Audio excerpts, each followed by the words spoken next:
Have you ever looked at someone wildly successful and thought, what do they know that I don't? What if I told you that success has a formula, not a secret, and it's been in front of us for nearly a century? In 1937, Napoleon Hill revealed that formula in one of the most powerful personal development books ever written, Think and Grow Rich.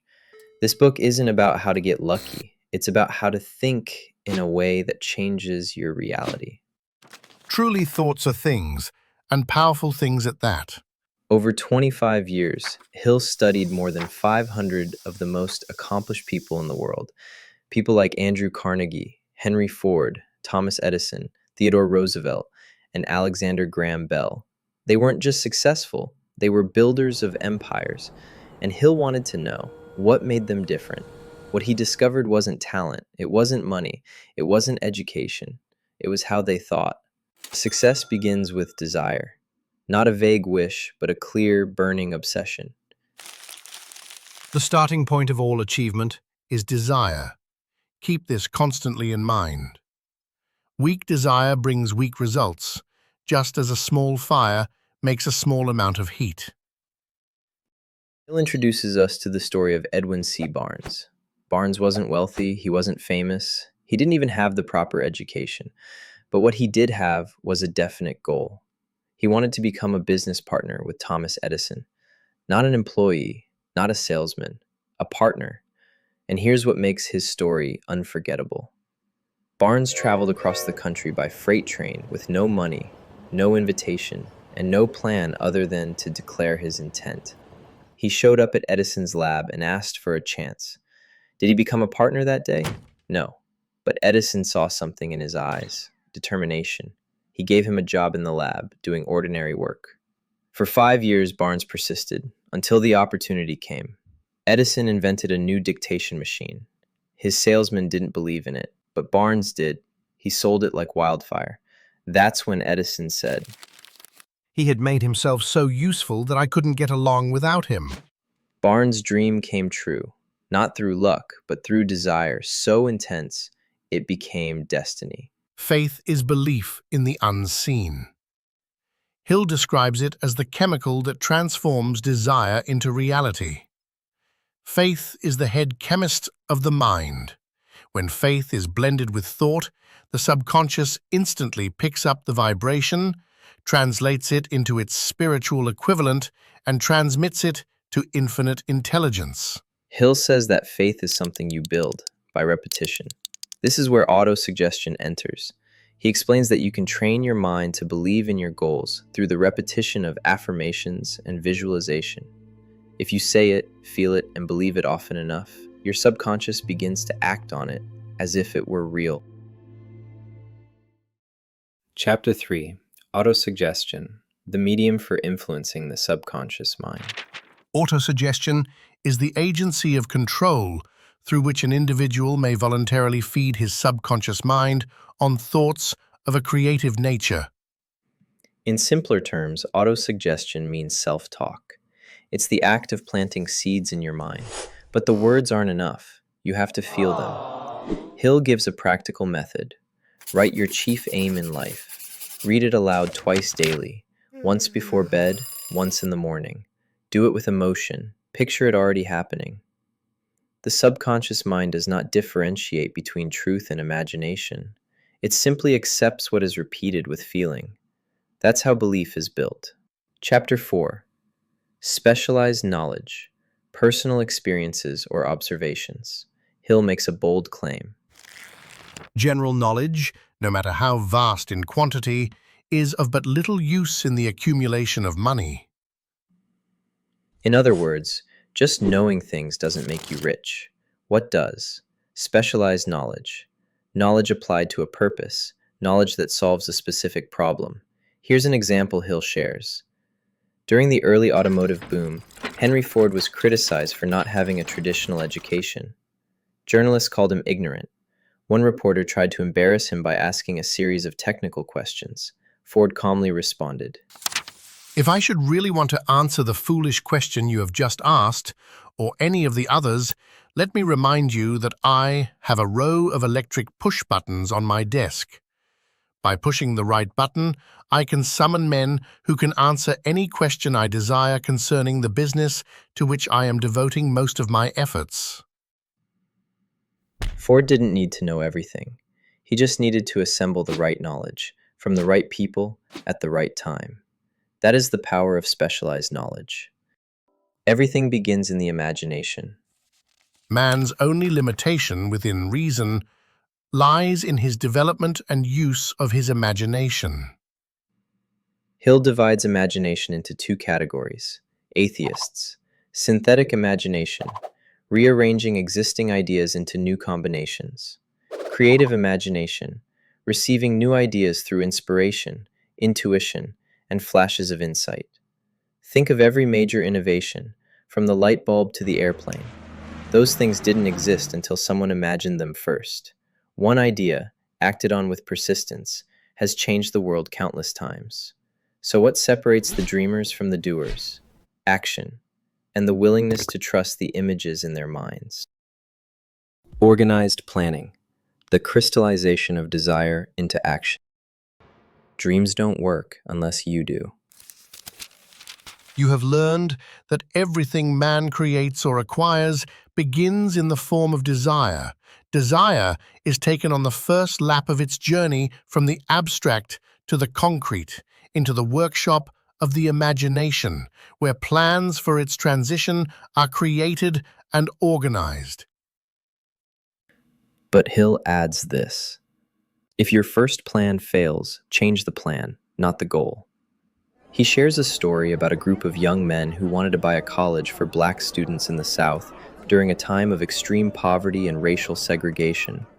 They didn't have the money, but they had a plan, and they acted on it. Through persistence, strategy, and creative effort, they raised the funds and made the purchase. The key?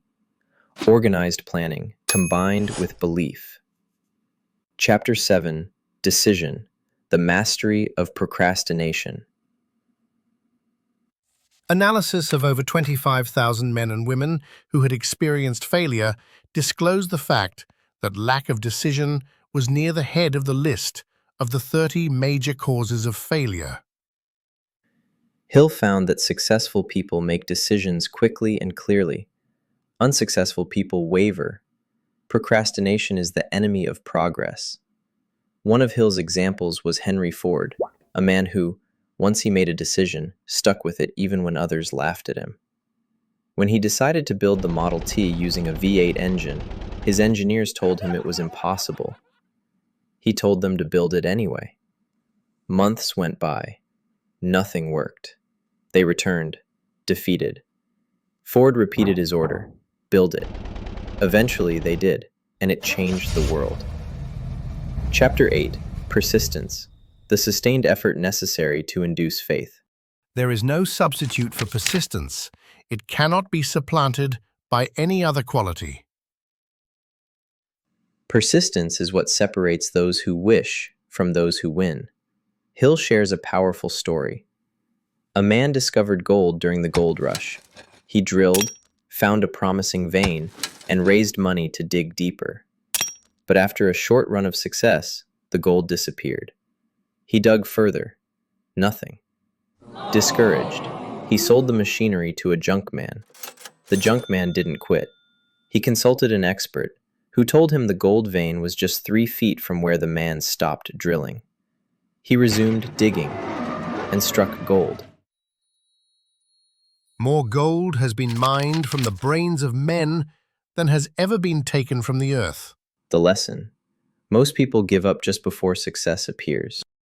Chapter 9: Power of the Mastermind, the Driving Force. No individual may have great power without availing himself of the mastermind. Hill defines a mastermind as the coordination of knowledge and effort in a spirit of harmony between 2 or more people for the attainment of a definite purpose. This is not just teamwork, it's synergy. When minds align in purpose, something greater emerges. He uses the example of Andrew Carnegie, who attributed his massive fortune to his mastermind alliance, a team of 50 men, all with different expertise but a shared vision. Hill also points to Thomas Edison, who worked closely with a group of associates to turn ideas into inventions. Edison's brilliance wasn't just personal genius, it was amplified by his mastermind. Great power can be accumulated through no other principle. Chapter 10: The Mystery of Sex Transmutation. Hill introduces one of the most controversial and misunderstood ideas in the book: sex transmutation. When driven by this desire, men develop keenness of imagination, courage, willpower, persistence, and creative ability unknown to them at other times. Sex energy is powerful, but when redirected from physical expression into creative channels, it becomes fuel for greatness. Hill gives examples of great men who channeled this force: musicians, artists, thinkers, and leaders. He says the most successful people learn to transmute their energy into drive, inspiration, and achievement. Fortunes gravitate to men whose minds have been prepared to attract them. The subconscious mind works day and night. Your subconscious is like fertile soil. Whatever you plant, thoughts of fear, doubt, belief, or abundance, will grow. Hill teaches that the subconscious is most influenced by emotion and repetition. If you constantly dwell on fear and failure, your subconscious accepts it. If you feed it desire, belief, and positive emotion, it begins to work in your favor. The subconscious mind does not engage in reasoning. It accepts orders given to it. This is why autosuggestion works, and why emotionalized thoughts are so powerful. Your subconscious never sleeps. The question is, what are you feeding it? Chapter 12: The Brain, a broadcasting and receiving station for thought. Every human brain is capable of picking up vibrations of thought being released by other brains. Hill believed the brain functions like a radio station, broadcasting thoughts and emotions and receiving them from others.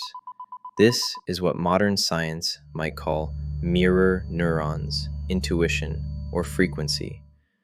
When you mix strong desire with belief and emotional intensity, your brain emits a signal. That signal attracts people, ideas, and circumstances that resonate with it. Thought, backed by strong desire, has a tendency to transmute itself into its physical equivalent. It's not magic, it's mindset in motion. Hill calls this infinite intelligence, a field of energy that connects all minds. When properly activated, your brain becomes a magnet for the very things you want. Chapter 13: The Sixth Sense, the Door to the Temple of Wisdom. The sixth sense is that portion of the subconscious mind which has been referred to as the creative imagination. This is the final principle. Hill calls it the culmination of the previous 12. It's your intuition, your inner voice, a flash of insight, a gut feeling that tells you when to act, what to say, or where to go. But Hill warns, the sixth sense cannot be developed directly. It only awakens when the other principles have been mastered. When it does, it becomes a guide, a form of inner intelligence that speaks quietly but clearly. Hill describes moments of intense clarity where ideas seem to come from beyond his conscious reasoning.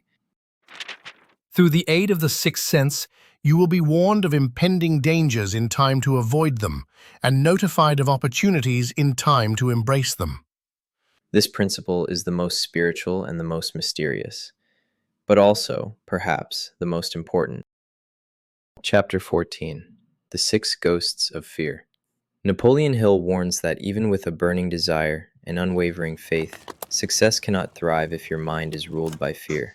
He identifies 6 basic fears that sabotage progress: fear of poverty, fear of criticism, fear of ill health, fear of loss of love, fear of old age, fear of death.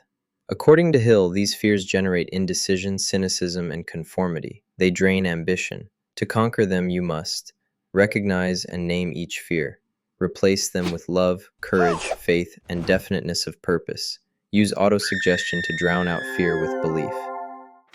Fears are nothing more than the states of mind created by wrong thinking. Legacy, impact, and lifelong value. Think and Grow Rich is more than a bestseller. It's a blueprint for success mindset. Millions have read it. Countless entrepreneurs credit it for launching their journeys. It's been translated into dozens of languages, still resonant nearly a century later. People who lived by its principles transformed industries, launched movements, and overcame staggering odds. A challenge to you. This isn't a book to read casually. It's meant to be lived, to be repeated, to be applied daily. Think of it as a mind coach, quietly reshaping your beliefs, one affirmation at a time. Hill himself said, Set your mind on a definite goal and observe how quickly the world stands aside to let you pass. so here's the challenge. Write down your most burning desire. Set it clearly. State it with emotion. Read it daily. Plan for it. Persist toward it. Surround yourself with people who push you. Do the work. Thoughts become things, but only if you think them, believe them, and act on them. Thanks for diving in with me. If you found value in this book or in this summary, drop a comment below. What's one principle you'll commit to this week? Don't forget to like, subscribe, and hit the bell. Your life's breakthrough might be just one thought away.